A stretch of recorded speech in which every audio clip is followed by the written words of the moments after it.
నమస్తే. జూబ్లీ హిల్స్కు సంబంధించినటువంటి ఉప ఎన్నిక పోలింగ్ అయితే పూర్తయింది. ఇంకొక 2 రోజులలో బ్యాలెట్ బాక్సులలో ఎవరి ఓటు ఏందనేది కూడా తెలియదు. కానీ ఇప్పటికే పలు ఎగ్జిట్ పోల్స్ అయితే అంచనాలను తారుమారు చేస్తూ కాంగ్రెస్ పార్టీ అభ్యర్థి గెలుస్తాడనేటువంటి మాటను అయితే చెప్తూ వస్తూ ఉన్నాయి. అందులో భాగంగానే పాలిటిక్స్ సర్వే అటు అభ్యర్థిని ప్రకటించక ముందుకు, అభ్యర్థిని ప్రకటించిన తర్వాత, అలాగే పోలింగ్ అయిపోయిన తర్వాత కూడా సర్వే అయితే చేయడం జరిగింది. మనతో పాటుగా పాలిటిక్స్ సర్వే అధినేత జయాల ప్రశాంత్ ఉన్నారు. అన్న నమస్తే. నమస్తే. గతంలో మనం పార్లమెంట్ ఎలక్షన్స్లో చూసాం, పాలిటిక్స్ సర్వే చెప్పింది అచ్చుకచ్చు 17 పార్లమెంట్ నియోజకవర్గాలలో ఏం జరుగుతుందంటే యాజ్ ఇట్ ఈస్గా దిగింది. ఇప్పుడు మీరు గతంలో అట్లా చెప్తే బై ఎలక్షన్స్ సంబంధించి కూడా పలుమార్లు చెప్పడం జరిగింది. ఈ ముఖ్యంగా జూబ్లీ హిల్స్కు సంబంధించి మీరు ఏ విషయాలను పరిగణలోకి తీసుకోవడం జరిగింది ప్రీపోల్ సర్వే చేసే సమయంలో? అవును. సో ప్రీపోల్ సర్వేలో ఏంటంటే ప్రభుత్వం మీద యాంటీ ఇన్కంబెన్సీ ఆ చర్చ మీద ప్రభుత్వ వ్యతిరేకత మీద జరిగే మొదటి ఎలక్షన్ ఇదని మనకు అర్థమైంది. సో దాని తర్వాత పార్లమెంట్ ఎలక్షన్స్ వచ్చిన, పార్లమెంట్ ఎలక్షన్స్తో పాటు 2 బై ఎలక్షన్స్ వచ్చినాయి. అప్పుడు Warangal Nalgonda graduate by election వచ్చింది, అండ్ దాని తర్వాత కంటోన్మెంట్ బై ఎలక్షన్ వచ్చింది. అవి జనరల్ ఎలక్షన్స్తో పాటు కొంచెం అటు ఇటుగా జరిగిపోయినాయి. కాబట్టి ప్రభుత్వం మీద వ్యతిరేకత 6 నెలలకే తెలియదు. కాబట్టి 2 సంవత్సరాలు అయింది. సో ఇప్పుడు ప్రభుత్వం మీద ఉన్న వ్యతిరేకతనే ఎజెండాగా యాంటీ ఇన్కంబెన్సీ ఎంత ఉంది, సో దీని మీదనే చర్చ జరుగుతుంది, దీని మీదనే ఎలక్షన్ జరుగుతుందని మనం మొదటగా పార్టీల వారిగా సర్వే చేసి, అంటే తదనంతరం బీఆర్ఎస్ చేస్తున్న నెరేటివ్స్ క్యాంపెయిన్స్ను చూస్తే అనిపించింది. సో దాని బేస్డ్గానే ఎలక్షన్ జరుగుతుంది అని అనుకున్నాం. ఇప్పుడు మీరు ప్రీపోల్ సర్వే చేసినప్పుడు ఎప్పుడైనా కాంగ్రెస్ పార్టీ లేకపోతే బీఆర్ఎస్ పార్టీ ఎడ్జ్లో మీకు ఏమైనా తేడాలు కనబడ్డాయా? ఇప్పుడు ఒకసారి ఎక్స్ప్లెయిన్ చేసేటువంటి ప్రయత్నం చేయండి. సో మనం మొత్తం 4 సర్వేలు చేసినాం. 3 ప్రీపోల్ సర్వేలు చేసినాం అండ్ 1 ఎగ్జిట్ పోల్ సర్వే చేసినాం. సో ఈ ప్రీపోల్ సర్వే వచ్చేసి క్యాండిడేట్స్ని అనౌన్స్ చేయకముందు పార్టీల వారిగా ఏముందనేది ఒపీనియన్ తీసుకున్నాం. ఇది సెప్టెంబర్లో. అప్పటికి ఓన్లీ బీఆర్ఎస్ క్యాండిడేట్ని అనౌన్స్ చేసిరు. అప్పటికి ఇంకా బీజేపీ కానీ కాంగ్రెస్ కానీ అనౌన్స్ చేయలేదు. కాంగ్రెస్ ఎంఐఎం పొత్తు ఉంటుంది అనేది కూడా మనకి ఇంకా అప్పటికి డిసైడ్ కాలేదు. సో అప్పుడు చేసినప్పుడు ముగ్గురు సమూజీలుగానే కనిపించారు. మీ డాష్ బోర్డ్ చూస్తే బీజేపీకి 23%, కాంగ్రెస్కి 34%, బీఆర్ఎస్కి 29%, ఎంఐఎంకి 6%. సో ఏజ్టీస్ ఇలాగే ఎలక్షన్ జరుగుతాయి. అంటే ఇదే సినారియో తోటి ఇప్పుడు తెలంగాణ గవర్నమెంట్ వచ్చిన తర్వాత, మన ఈ కాంగ్రెస్ గవర్నమెంట్ వచ్చిన తర్వాత, సో రేవంత్ రెడ్డి ప్రభుత్వానికి అపోజిషన్ ఎవరంటే బీఆర్ఎస్ పార్టీ. ఎందుకంటే ప్రజల ఒపీనియన్ ఎవరికైతే ఇస్తారో వాళ్ళే అపోజిషన్. సో 8 ఎంపీ స్థానాలు గెలిచిర్రు అండ్ ఒక గ్రాడ్యుయేట్ ఎమ్మెల్సీ ఎలక్షన్ గెలిచిర్రు. బీజేపీ మంచి ఫామ్ లో ఉన్నట్టే తెలంగాణలో. 17 పార్లమెంట్లలో 10 సంవత్సరాల అధికారంలో ఉన్న పార్టీ పోటీ చేస్తే వాళ్ళకు వచ్చింది ఎంత? 3rd ప్లేస్, 0 సీట్లు. 2 బై ఎలక్షన్లు ఏం గెలవలే. సో అలాంటప్పుడు ట్రయాంగిల్ ఫైట్ ఉంటుందని మేము భావించినాం.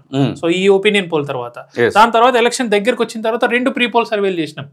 ఎందుకంటే ఒక ప్రీపోల్ సర్వేలో చాలా ఎడ్జ్ కనిపించింది. సో అప్పుడు 5th and 9th. So 5th రోజు చేసినప్పుడు కొంత బీఆర్ఎస్ పార్టీకి ఎడ్జ్ కనిపించింది.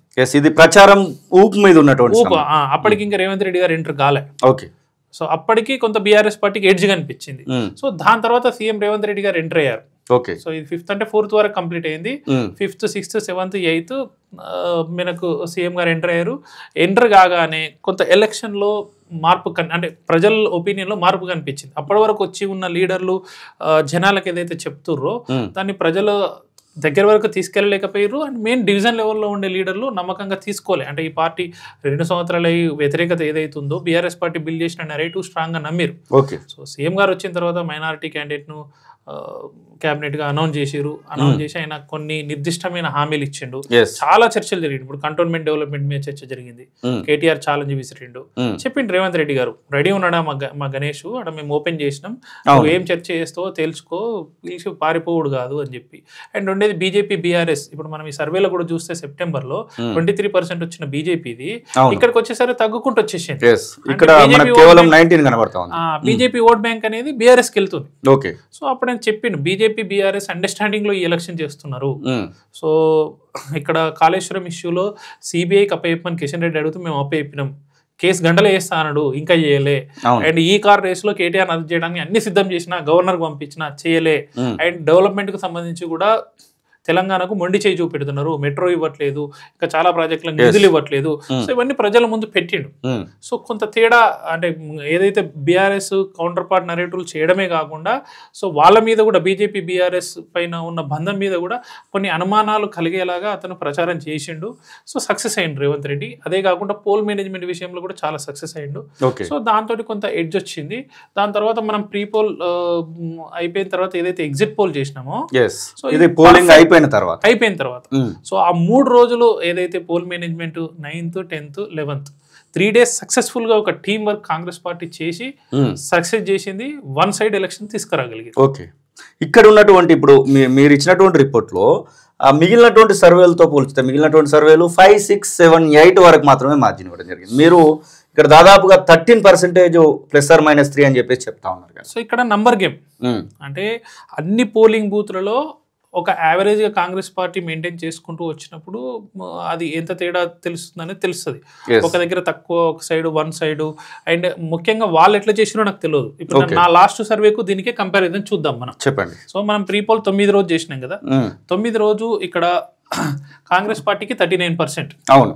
సో 3 రోజులు ఎక్సర్సైజ్ ఏది జరిగిందో మీరు చూసారు. అవును. సో ఇప్పుడు ఎంత ఇచ్చినాం కాంగ్రెస్ పార్టీకి? ఎంత వచ్చింది? 46 వచ్చింది.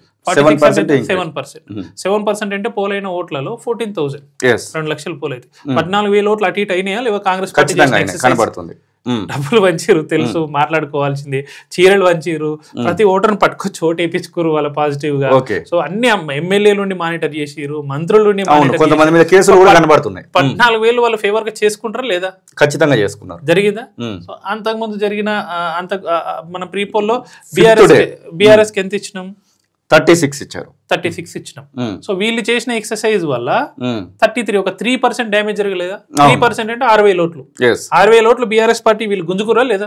అయిపోయింది, కనబడుతుంది. అది కూడా అంతే సింపుల్. నెక్స్ట్ బీజేపీది కూడా సేమ్ పొజిషన్. మనం ఒక వరుసగా మన దాన్ని ఎట్లా చేస్తున్నామో ఇది మనం దాన్ని ఆ ప్రజల ఒపీనియన్ బట్టే వచ్చింది.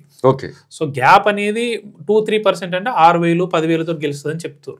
నేనేం చెప్తున్నా అట్లా కాదు. ఈజీగా 15,000 + 20,000, 20,000 కూడా ఉంటుంది.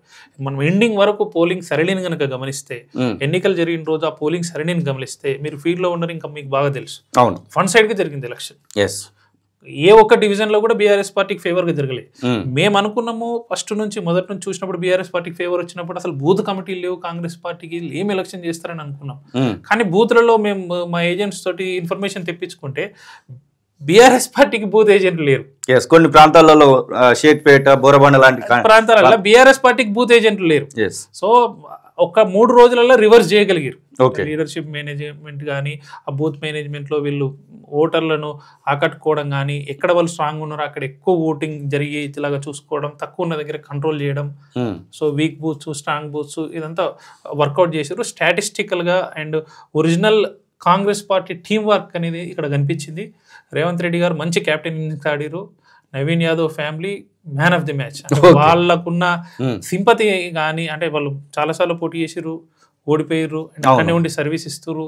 ఈసారి వాళ్ళకి ఒక అవకాశం ఇద్దాము అంటే మాకు ఒక అవకాశం ఇవ్వండి అని వాళ్ళు అడిగిన విధానము. సో ఓవరాల్ ఒక టీం వర్క్ గా వాళ్ళకి ఇంత మంచి అసలైన తొలి వెలుగు. ఫాలో వాట్సాప్ @తొలి వెలుగు official.